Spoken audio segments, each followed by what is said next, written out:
Oh, interesting. Yeah. And she doesn't. So like, And she doesn't is know. that part of his way to arrange that she comes on the trip? Yeah. See, again, just better. Right there in 2 sentences.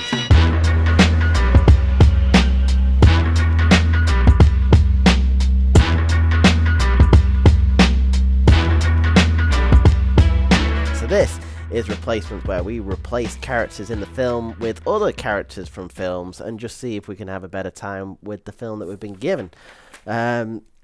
I've changed quite a lot around with my things. I get the sense you've tried to actually fix the story more than I've just tried to have a laugh and give up on. I've had a bit of a laugh. I tried to make it watchable. But each one that I've done, I've made a specific point of how I could have actually done all the things that Arietta didn't. Yeah, this is true, because this is a big part of it for us. Is we sound like arseholes just slagging him off, having not. But as in, like, we do. But we can do better. We could do better. Not even being an arsehole. Give me an 8th of the money. Would you like to go first or second? I feel like mine are a little bit more stupid, so I'll go first, and then you can kind of bring in some depth now. Okay. So my very first one, I'm going to go with possibly the stupidest. I was going to replace Connie and Simon, who were the British couple. Oh, yeah. Who freak out. I want to replace them with the cast of The Inbetweeners. I just thought, imagine just having like Jay and like they get there, they're just as flummoxed, but also that you can understand them staying there because they're just idiots. They're stranded. They wouldn't know how to get out of there.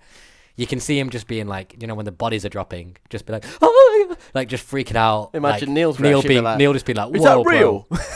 Like going up and poking the head or something.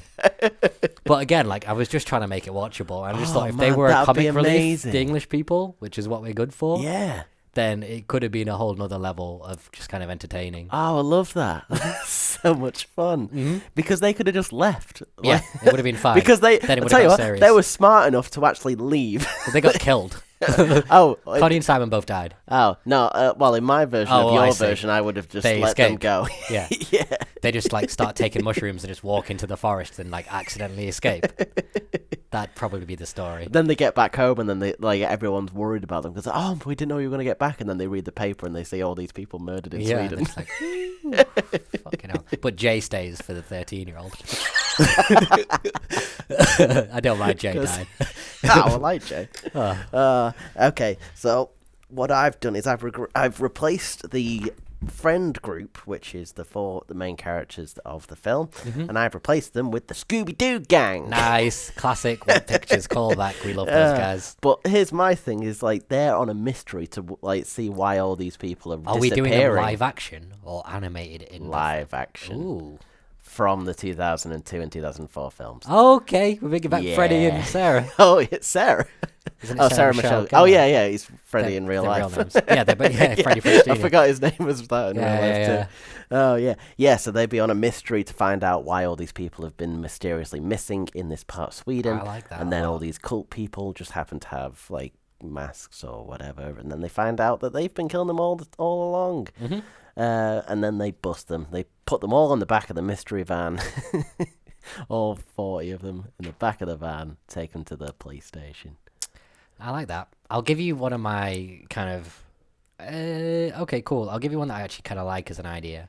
It's from another film we watched very recently, actually. It's a film Inglourious Bastards. Oh, yeah. I wanted to replace Pella with August Deal, who plays the German soldier who finds them in the bar and who does the whole finger thing. For one, I think that guy, he can kind of do charming, but he does kind of subversive, creepy a lot better.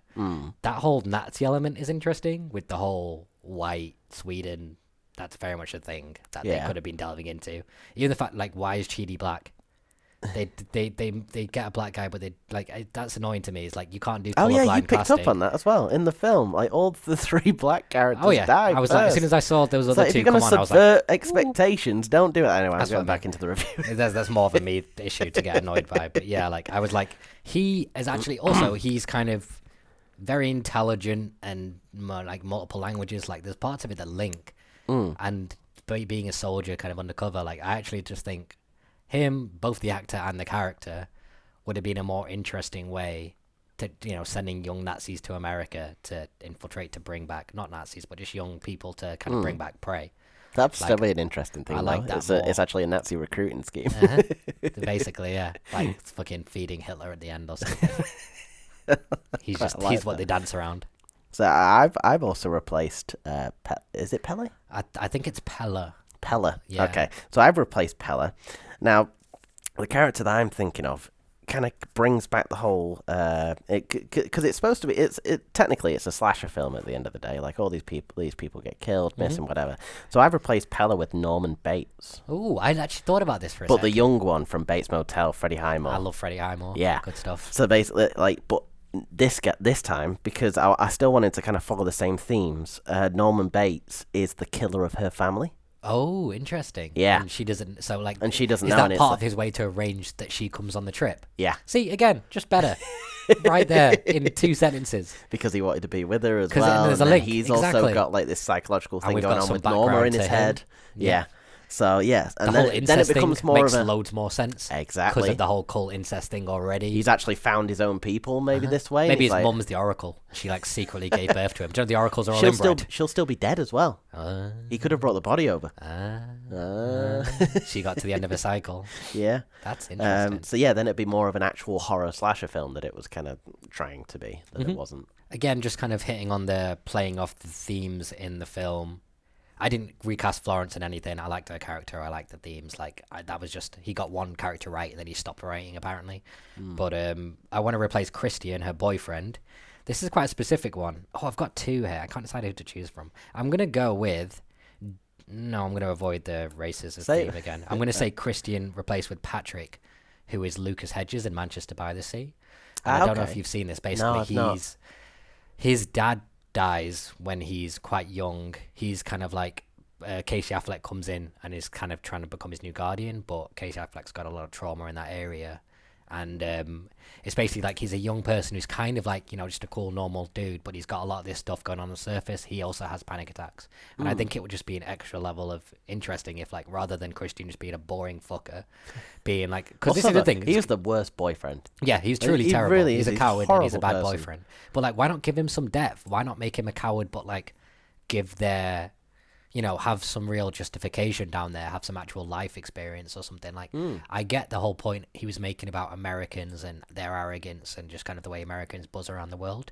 But it's like, you could have done that with one character. You didn't need 3 lots of the same guy. Plus, it would have been nice, like, if, like, that would have been more of a bonding moment for them when her family died, because it's like, oh, now they actually have something to... And I also think then you can explore more bond over, but at least, like, they can... It's male versus female, like, how we deal with grief. Like, men bury women... can't. Like, I just think that's getting at those themes in a much more interesting way, and also kind of explains him giving in to the cult and just kind of like him having his own demons.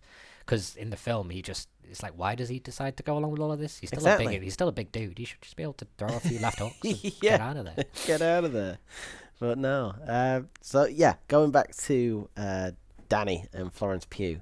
Now, what I've done is decided to take her character and put it into another film entirely. Okay, so we're instead of fucking the other way around. Okay, I like that. So what I've done this time is I've replaced... I put Dani in Fisher's role in Inception. Who is Fish again? Fisher is Cillian Murphy, the one whose mind they actually go into. Okay. So... I don't know how it ends up in this bit, but basically all the Inception team have to go into her mind for her to deal with her grief. So that's why they keep going through the levels. But the dreams, because she's still going through this grief and this trauma, are all nightmares. So that's why it ends up being a horror film. So then the deeper they go, the more horror it actually gets, until the point where she actually has that cathartic realization of dealing with her grief and actually kind of getting over it. And they just kind of keep going further and further into a psyche. I really like that. That's genuinely interesting. It really is. That's just significantly better. Especially visually, what you can do with the different levels of the dream, and that therefore what like different levels of fear is. Like as you get deeper, it must just become like dark and blobs and more disturbed. Exactly. Which actually goes into Ari Aster's like whole thing of like disfigurement and everything. Like you could have like put that in there. Like Vanity, obviously vitality, can't just nick Inception, youth. But yeah, all of it that hits kind of all of those themes in a much more interesting way. So yeah, that was really interesting. I like that one. I've done another similar one like this. Okay.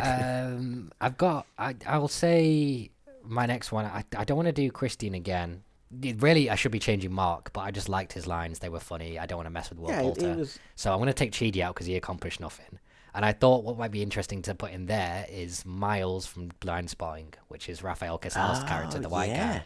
And then we're hitting on a lot more thematic kind of stuff there about like identity and kind of like how he fits in within that group, where he feels comfortable. Like how a lot of him as well is like kind of pride versus face, and I think that's another thing that's kind of like a big part of the film.